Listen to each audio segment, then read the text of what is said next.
कल्पना करो, एक अंधेरा, विशाल फैलाव।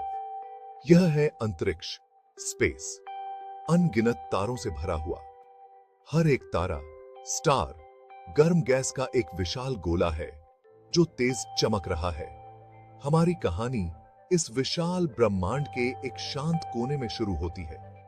अरबों साल पहले अंतरिक्ष का यह हिस्सा खाली नहीं था। इसमें गैस और धूल का एक विशाल बादल था। यही बादल हमारे सौर मंडल का जन्म स्थान था। वह जगह जहां आखिरकार पृथ्वी, अर्थ का निर्माण होगा। यह कल्पना करना मुश्किल है कि हमारा ग्रह अपने महासागरों, पहाड़ों और जीवन के साथ इतनी साधारण शुरुआत से शुरू हुआ था। लेकिन ब्रह्मांड रहस्यमय और अद्भुत तरीके से काम करता है।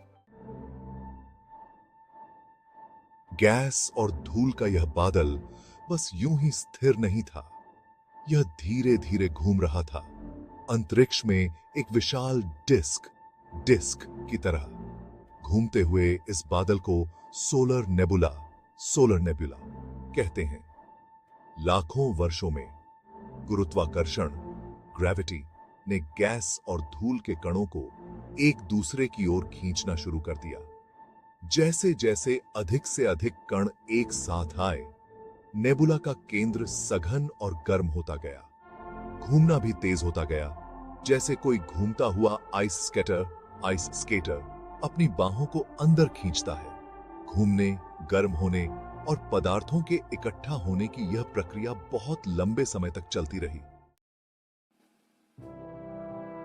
सोलर नेबुला के अंदर गहराई में तापमान और दबाव अकल्पनीय हो गया। हाइड्रोजन परमाणु, हाइड्रोजन एटम्स, जो ब्रह्मांड में सबसे सरल तत्व हैं, आपस में जुड़ने लगे। इस प्रक्रिया को, जिसे परमाणु संलयन, न्यूक्लियर फ्यूजन कहा जाता है, से अविश्वसनीय मात्रा में ऊर्जा निकली। और ऊर्जा के उस विस्फोट के साथ एक तारे का जन्म हुआ, हमारा सूरज चाँद।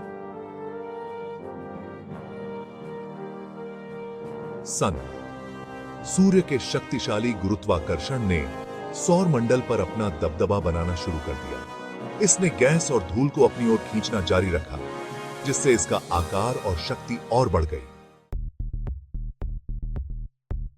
जहां सूर्य केंद्र में बन रहा था, वहीं बाकी का सोलर नेबुला भी बेकार नहीं था।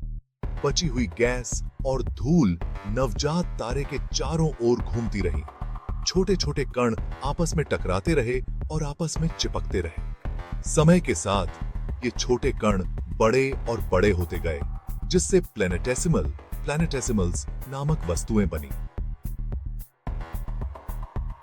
इन प्लैनेटेसिमल को ग्रहों के निर्माण खंड के रूप में कल्पना करें।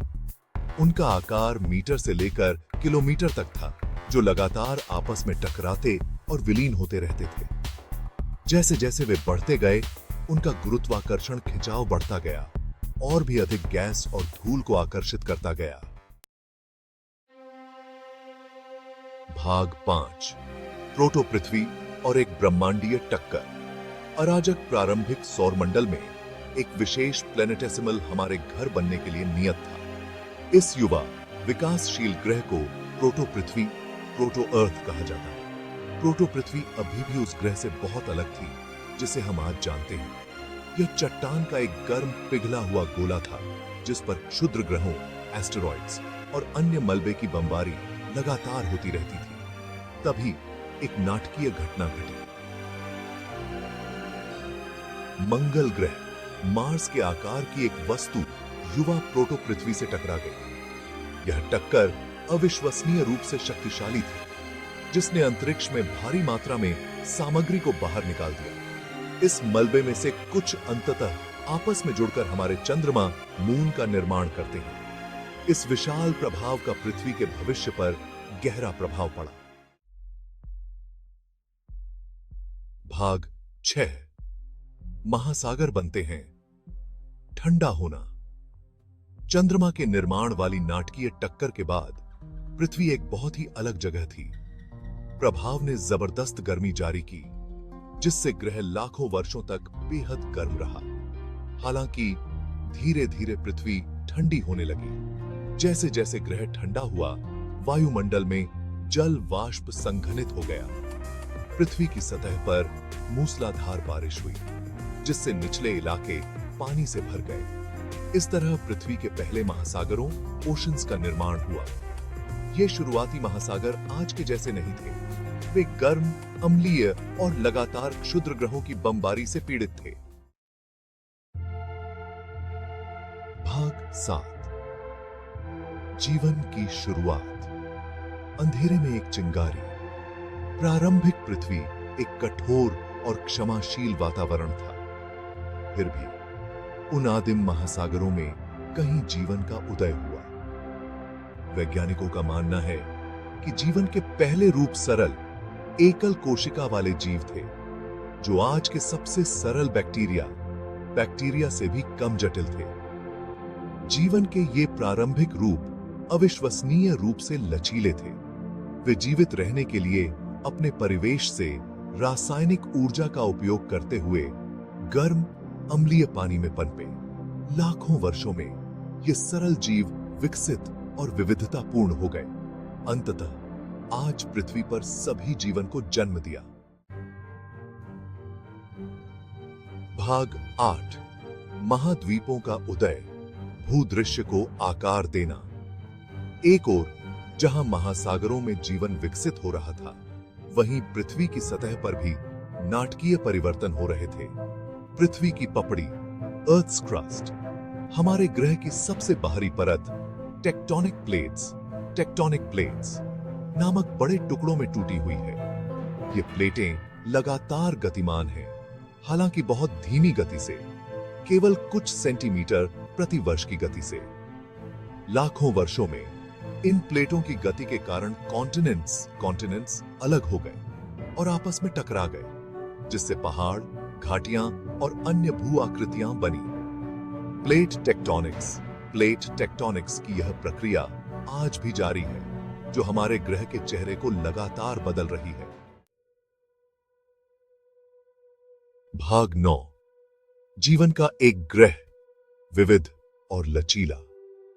चट्टान के एक पिघले हुए गोले के रूप में अपनी उग्र शुरुआत से पृथ्वी जीवन से भरपूर एक जीवंत ग्रह में बदल गई है।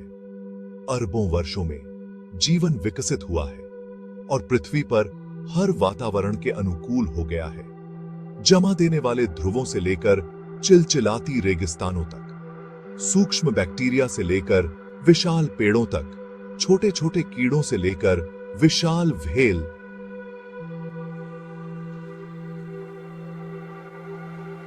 व्हेल्स,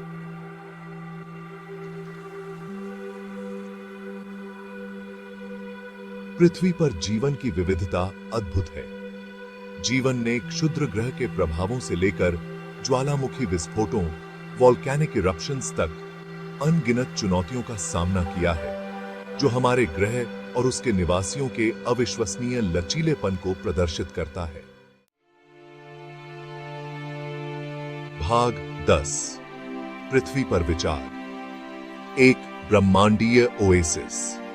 जब हम गैस और धूल के बादल में इसके निर्माण से लेकर आज के जीवंत ग्रह तक पृथ्वी की अविश्वसनीय यात्रा पर पीछे मुड़कर देखते हैं, तो हम विस्मय और आश्चर्य से भर जाते हैं। पृथ्वी अंतरिक्ष की विशालता में एक अनमोल नखलिस्तान, ओएसिस है।